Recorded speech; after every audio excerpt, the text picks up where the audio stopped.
Do you hear that? It's week 0, baby. Welcome into a Friday episode of the SpringBlake College Football Show. I am SpringBlake.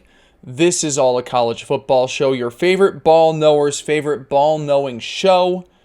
If this is your first time here, please make sure to support this show. If you are watching on YouTube, you can leave a like, you can leave a comment, you can share it, and you can subscribe.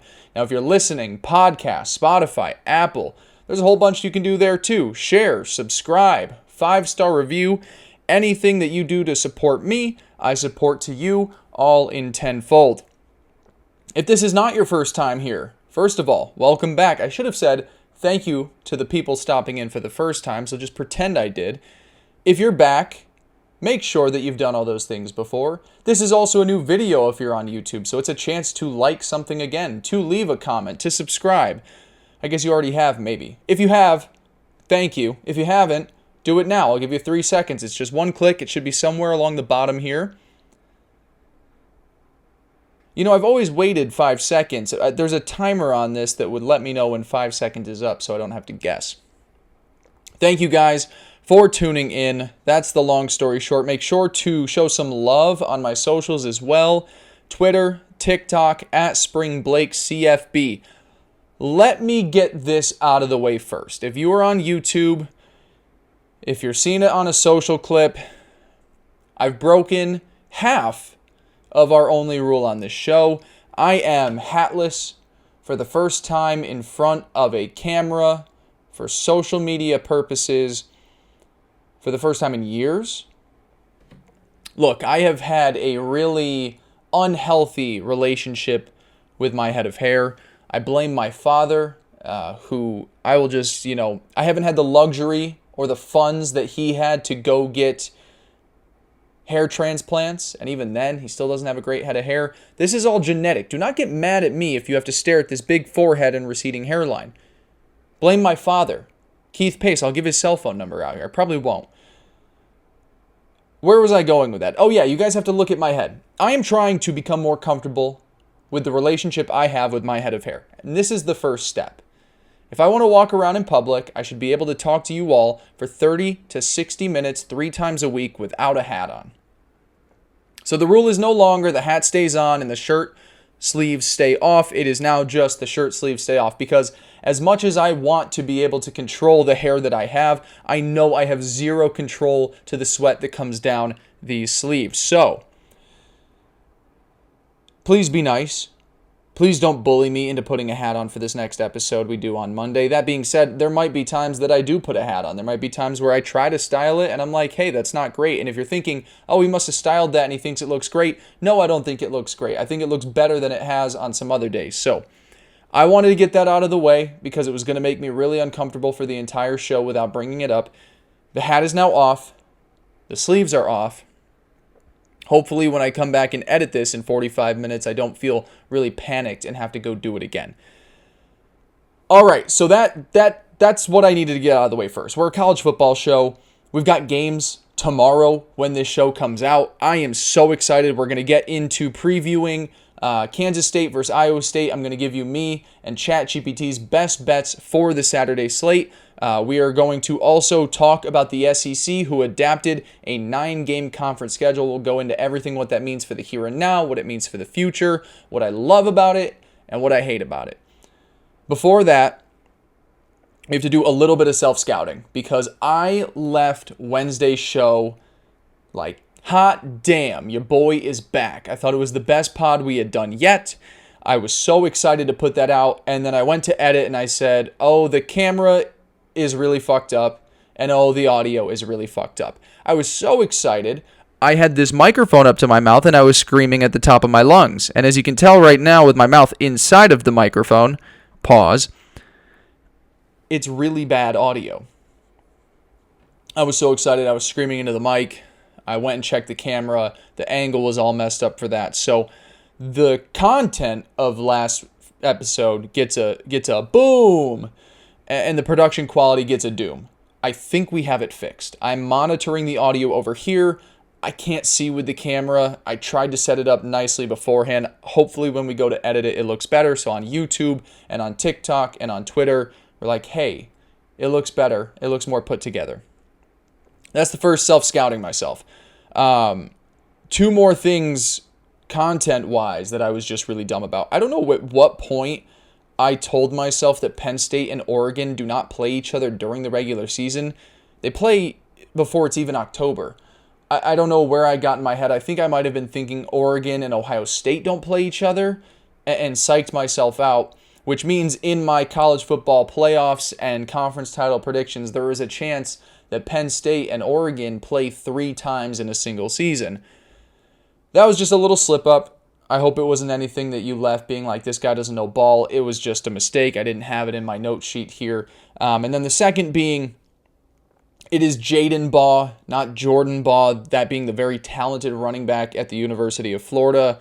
These little slips we're going to have every show. When I put out social clips, people are going to comment and tell me that, oh, you made a mistake. I learned from that mistake. I'm here to address it with you all. And now we can move into a show where I think I'll probably make mistakes again, but hopefully they're few and far between. So before we get into week 0, there was a huge change in the SEC Thursday afternoon. Funny enough, the report comes out from Ross Dellinger that the SEC is looking at a potential 9-game conference schedule. My editor at the Gig'em Gazette, which I should have put a note in there, make sure to go follow all my work, Texas A&M football, SEC football there. I'll tweet out all the links, but also just go to the Gig'em Gazette and support my work there. I get paid for viewership, so just even if you hit refresh a couple of times, I don't even know if that adds views, but please go ahead and do it. That being said, I wrote an article this afternoon that the SEC was nearing or meeting about the idea of putting out a 9-game schedule. Little did I know, and in that report it said soon. I didn't realize that soon was going to be 10 minutes after I put out the article because, the SEC is moving to a 9-game in-conference schedule. It will start in 2026, and each team within the conference will play a permanent 3 SEC opponents each season, and the additional 6 will rotate. So they were at 8. It was a big point of contention when discussing playoff formats because right now the Big 10 and the Big 12 both have 9 conference games. The SEC and ACC are at just 8. And it's big for a lot of reasons. The first being that this is the domino that causes the ACC to probably cave in and follow suit as well too. I don't know if it'll be next year. Maybe it'll be, before this episode comes out, but it's most likely that we'll enter into a certain point where the ACC, the Big 10, the SEC, and the Big 12 are all playing 9 conference games. And that is just very important for continuity across the sport, but also where the sport is heading into a potential 16-team playoff format. Now, the other thing that rocks about this, I'm talking about what I like about it. The SEC gets 9 conference games, and that means that, okay, now they don't have a potential 4th game against FCS West if we're playing college football 25. They don't have these 4 potential cakewalk games. It's now down to 3, and there's a chance it might be even down to 2 because the other caveat in this rule change that is awesome is that SEC teams are required to make one of their non-conference games be against another Power 4 program. So you can no longer go against Bishop Sycamore as one of your games. One of your conference games is going to have to be a team that's either in the ACC, Big 12, or Big 10. Now, does that mean Alabama schedules Purdue? I mean, they've got Wisconsin on the schedule. It's basically the same thing for this season. Does it mean that teams start scheduling Stanford or Wake Forest? Probably, but at least it's a step above what we've gotten where some of these games are against Grambling State or, at one point what was, JMU, what was Norfolk State, to the FCS level.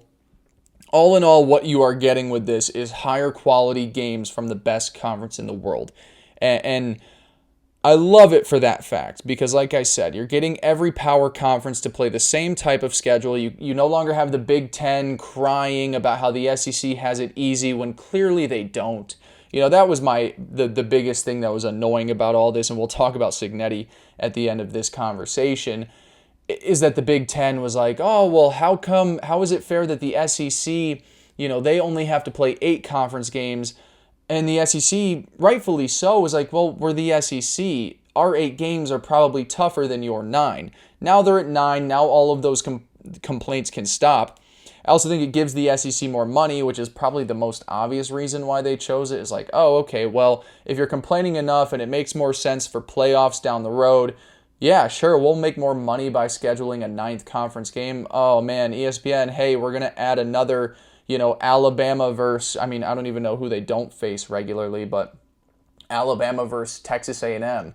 That sounds like a really fun game to add onto the plate. Like, sure, why wouldn't we do that for more money? So those are the reasons why I like this move, it being the fact that there's unity across all 4 power conferences, there's just better games, and then also the caveat that the SEC is now going to also have to schedule a game each year against another Power 4 program. Now, the downside to it is that I think the SEC mostly did this to get the other conferences to cave into what I think is a really bad playoff format for when we expand to 16 teams. And that is the 5-11 model. For those that maybe aren't as in the know or care that much about playoff formats, the 5-11 is essentially there's 5 guaranteed spots. It is the conference champions in the Power 4 conferences, 1 G5 spot, and then 11 at-large bids. And you might think, hey, that's really fun and exciting, 11 at large, as opposed to the 4-4, 2-2-1, which is what? 4 Big Ten, 4 SEC, 2 Big 12, 2 ACC, 1 G5. Is that equal? And then 3 at large bids. Sorry, is it 4-4, 2-2, 1, 3? Let me do the math in my head. Yes, so that leaves 3 at large bids. And you think like, oh, well, you get 11 at-large bids, that's way more unpredictable than 3 at-large bids. Is it? Is it? We're sitting here in 12-team playoffs. I just did a playoff bracket that I believe to be true where there will only be 1 ACC team, where there will only be 1 Big 12 team, because I believe the SEC is that dominant. At least with the 4-4, 2-2-1, you're guaranteeing your conference champions in the Big 12 and ACC to get teams in. You're guaranteeing 4 Big 10 teams to get in. I think when you run the risk of a 5-11 model, you are opening it up to where there could just be a year. I don't know how high it would go. 6 SEC teams? 7 SEC teams? I think it could get a lot more lopsided by just leaving it so open-ended to 5-11. And then the other part being that the College Football Playoff Committee, I frankly hate that we have a committee that decides the majority of teams that get in. And you would say, well, we're already at a 12-team model and 7 teams get in. Sure, right now about half of the teams, maybe a little bit more than half the teams are decided by the playoff committee. That number with the 5-11 model is going to bump up to 70%. That means 30% gets decided on the field. And while you could say, well, the committee is going to choose the 70% based off what is done on the field, I think in the recent years and even last year and what we'll see this year is the committee is going to make mistakes and is going to not play favorites, but not maybe be the most, I don't even know what the right word is. What's the right word I'm looking for? They might not be the most unbiased, the most fair. So while 11 at-large bids sounds nice in the grand scheme of, well, anyone can take it, I think at the end of the day, what you'll get is even more SEC teams in and even more Big Ten teams in. And I think at the end of the day, I don't want to trust a stupid playoff committee to decide 70% of what I think 100% should be decided on the field. So I don't know if I described that in the best way, if I'm being honest with you guys. I don't like the 5-11 format.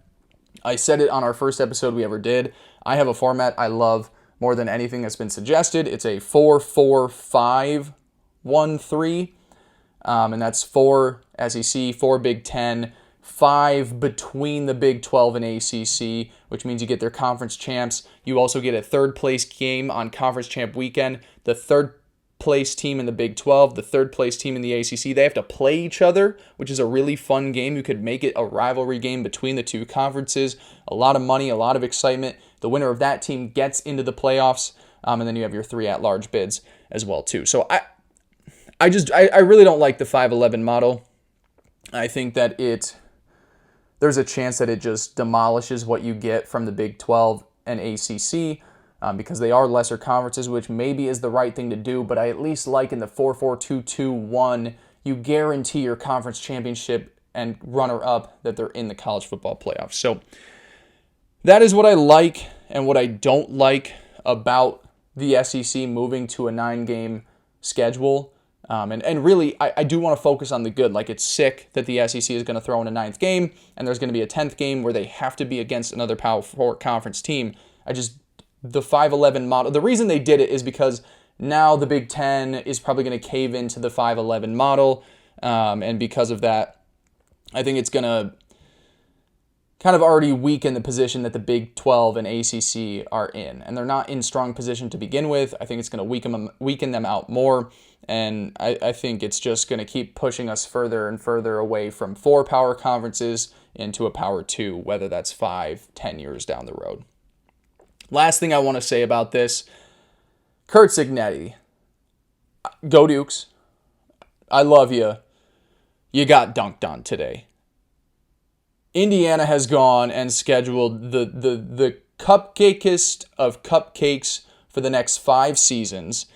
And when questioned about it, he was like, well, I'm just doing what the SEC does. And then the SEC smacked him across the face with the same amount of conference games in a tougher conference. And oh, by the way, we'll also schedule 1 game in the Power 4 every single season. Sure, it might be Purdue 1 year. Sure, it might be Wake Forest the next. It's not Grambling State. It's not Norfolk State. No disrespect to those universities, but at least they're playing Power 4 teams every single year. So, bad day to be Curt Cignetti. Go Dukes. I love you. You're a fun dude. You have a great team. You're a great coach. You talked a lot of smack, and the SEC basically handed you a Uno reverse card. So, sorry. Sorry you had to deal with all that. That is me wrapping a bow on the SEC's 9-game schedule. We are now going to move into all Week 0 stuff. I went all last episode without a segue water break. We're going to take one right here. You want to go to war, Balaki? All right, so for the first time on this show, we have games to preview and to predict. And I am so excited. We are heading out to Dublin, Ireland. And by the way, every week for the college football season, I'm going to try and preview between our Wednesday and Friday shows the biggest games of the week. Now, for this week, there's just one we're going to talk about. I do not have a deep analysis on Kansas, Fresno State, or what are the other ones? Idaho State, UNLV, Stanford, Hawaii. I don't have previews on those. When it's week 1 and we have Clemson, LSU, and we have Texas, Ohio State, and Notre Dame, Miami, and TCU, North Carolina even, I will have stuff to preview and break down for those games. And it will be longer pods. Today, we're probably going to be sitting right around 30 minutes, if not a little bit less. That's what I want for Fridays. But week 0, there's just one game to talk about. It's Kansas State, Iowa State, an awesome rivalry. Farmageddon for, I believe, I don't know if it's the 109th time. It's the first time it's done in Ireland. I'm for damn sure about that. Farmageddon, Ireland. Why didn't they think about that sooner? Potatoes. Anyways, week 0 is always one of the hardest weeks to predict. Not only because we have yet to see what the offseason developments, improvements, changes have been put in place, but in this game specifically, you're shipping 2 teams of a bunch of young men to a foreign country they've never been to before, most of them at least, and just saying, here's this bizarre environment, go play football, oh, by the way, against a really good team. This is not a tune-up. This is not Fresno State or Idaho State or Hawaii. This is one of your most important games of the season, week 0 in a foreign country.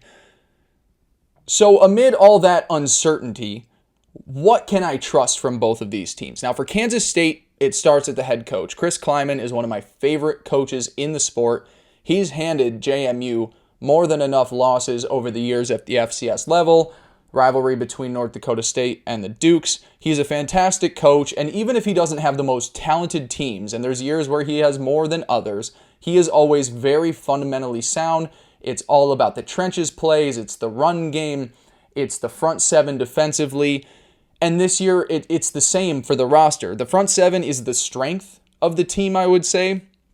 On the edge, it's Cody Stufflebean. Awesome name for a defensive lineman. Damian Alalo at defensive tackle. And the linebacker duo of Desmond Purnell and Austin Romaine. I think we talked about these guys all when we were doing our Big 12 preview. Like I said, they might not have the high-end talent that they have in other years, but it's still a really strong group in the front seven. And for Iowa State, what I can trust is also the coaching staff. Mostly the head coach. Matt Campbell, been around for 10 years, I believe, now at Iowa State. He's gotten looks from the NFL. I'm surprised he's still in the Big 12. He's one of the best coaches in this sport. And I also can trust the quarterback at Iowa State. Rocco Becht, entering his third season. Really strong year last year. I think he's 18 straight games with a passing touchdown. And I also feel like this team as a whole, through Matt Campbell's tenure, has the ability to adapt to whatever is around them. Last year, there was a prolific wide receiver duo, but at the same time, their identity was still in the trenches offensively with a run-first offense that utilized two 1,000-yard receivers, which is what led them to a double-digit win season. This year, the running duo, Carson Hansen, Abu Sama, and what should be a really good offensive line and tight end room is going to be the focal point for this offense. Now, they have transfer wide receivers. There's a guy from East Carolina, can't remember his name. He's supposed to be like the guy, and it's great to have the guy, but I don't know if you have the guy because it's week 0, and I've yet to see the guy on a football field. I'm not one of these guys that gets press passes and can head to each team in the preseason to see what they've got. So, what can I trust for Iowa State? It's the head coach, the quarterback, and the identity on offense. Now, what do I think I know about both of these teams? Let's stick with the Cyclones here. The defense should be healthier because it's week 0. I hope that they're not walking into camp all banged up. College programs, a lot of the time, I remember one time when I was covering JMU, we showed up to the first game of the season, and the all-pro cornerback, why can't I remember his name? 15 minutes before kickoff, they were like, oh yeah, he's out for the season. And you're just like, how did that happen? Rashad Robinson was his name. I knew I'd get it.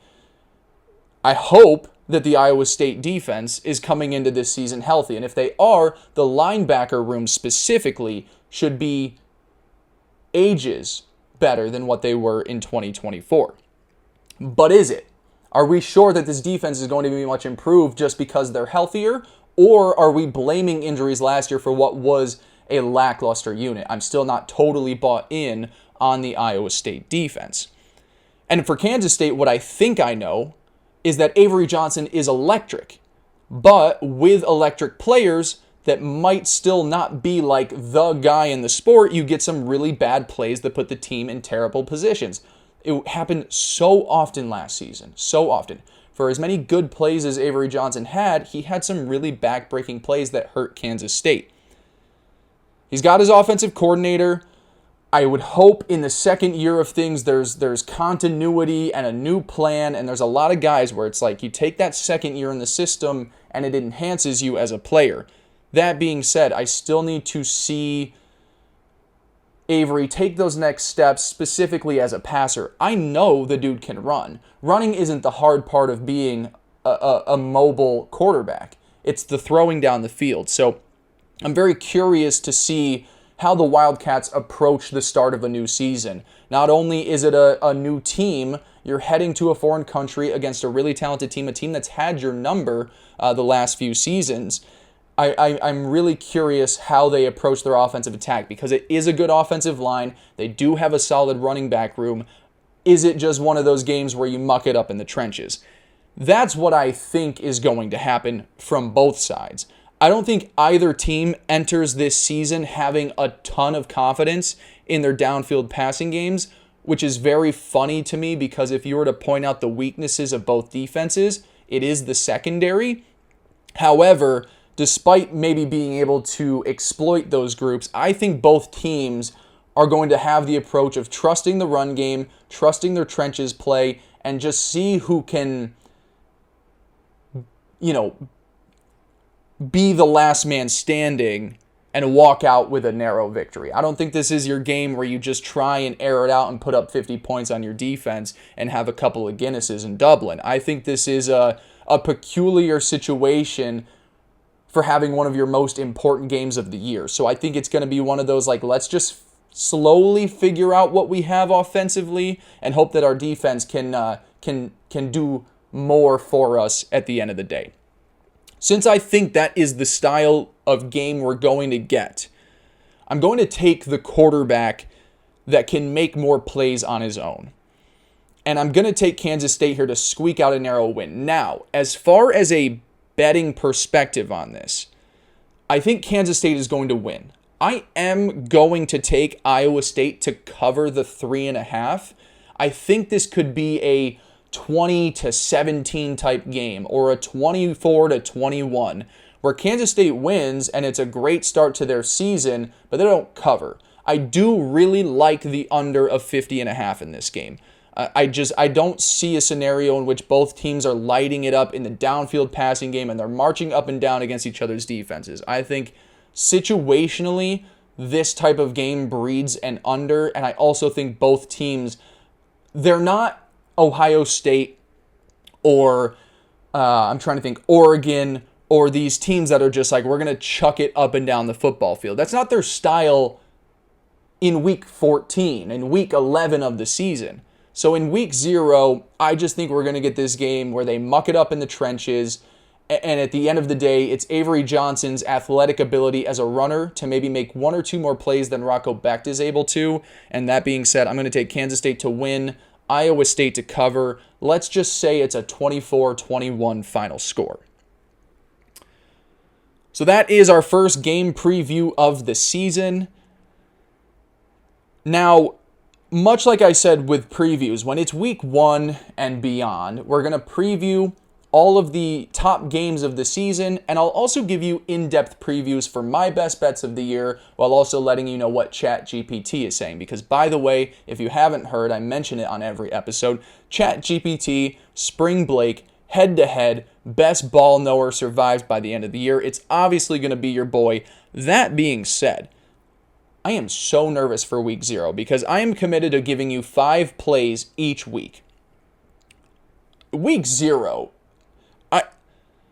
I know things about, I know 4 teams that are playing tomorrow. I know Iowa State, or I think I do. I think I know Kansas State. I think I know Kansas, and I think I know Stanford. Those are the 4 teams. I don't know Hawaii. I don't know Fresno State. I don't know UNLV or Idaho State. I know UNLV has Dan Mullen. I don't know what that's going to be. So that being said, much like in week 1, 2, you'll get further detailed breakdowns of my best bets and why I like them. For now, I'm just going to give you small little blurbs. But that being said, we're going to go into my top 5 bets, plays of the week for week 0.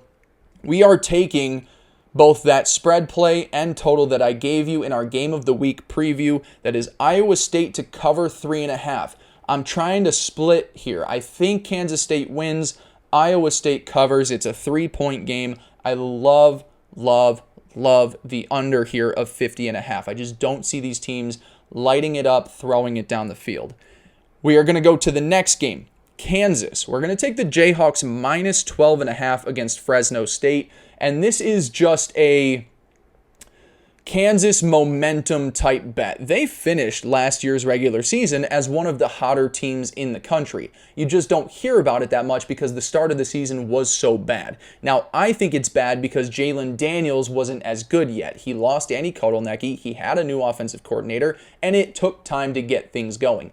Things got going, and if Jalen Daniels is fully healthy, Kansas is honestly a legit threat to win the Big 12. So, if I am taking all the momentum they had and I'm taking a full off season in this offensive system, second year, Jalen Daniels, I think he's going to have a really fantastic season. We're going to take minus 12.5 against Fresno State. I don't know anything about Fresno State, so buyer beware. But I do know Kansas, and I do think that they should be winning by 2+ touchdowns against this G5 program. So those are my first 3 plays.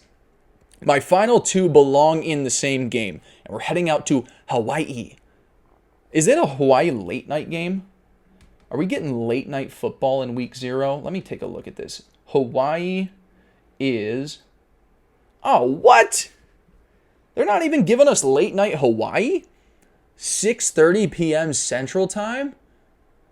You're going to be watching a Hawaii game on the West Coast at 4:30? I was hoping this was going to be like an 11 p.m., 10 p.m. Central start time. Am I going to go to bed early on Saturday? Anywho, Stanford Cardinal heading to Hawaii. Not the longest road trip, probably the shortest road trip they'll have to take all season. I got gritty with you on my team totals. My grittiest play of all was the Stanford Cardinal to get over 3.5 wins. And you cannot get over 3.5 wins without getting win number 1. Stanford is a 2.5-point dog at Hawaii. Stanford is 5-0 all time against Hawaii. Do I love the fact that they're 2-3 against the spread the last 5 years in the opening game? No, but that's a coin flip. I am taking Frank Reich, Andrew Luck, the GM. He should be just playing quarterback. I'm going to take him to go to Hawaii, squeak out a win, and just be one of those momentum builders. It's a train wreck at Stanford right now. With all the mess that they had to do in this offseason, Frank Reich brought in to stabilize things here. I'm not saying they're going to be great. I just need him to get to 4 wins, and I can't do that without getting one here in Hawaii. So we're going to take Stanford plus 2.5. I'm going to take him outright. It's not a play here, but I'm going to take the 2.5. And then much like we're taking the under in Kansas State, Iowa State, I'm taking the under in this Stanford-Hawaii game. I might think Stanford is the better team. I don't think they're this team that is ready to put up 35 points. So give me Stanford-Hawaii under 50.5 as my 5th and final play for week 0. Do I feel great about it? Not at all. Will I feel much better next Friday when I'm giving you my best 5 picks for an awesome week 1? Yes, we had to get gritty here. I feel good enough about it. If you had to give me my favorites, I would say it's the total in Kansas State, the under 50.5, Kansas minus 12.5, and then Stanford plus 2.5. Those would be my 3 of the 5, but we're taking all 5 because we have to. We're taking 5 a week. Now, that loser AI interface, ChatGPT, they're actually with me on a couple of them here. They're on Iowa State plus 3.5. They are also on Fresno State, Kansas over 50.5, which I guess would play into my Jalen Daniels is sick play, but you'd also need Fresno State to put up some points.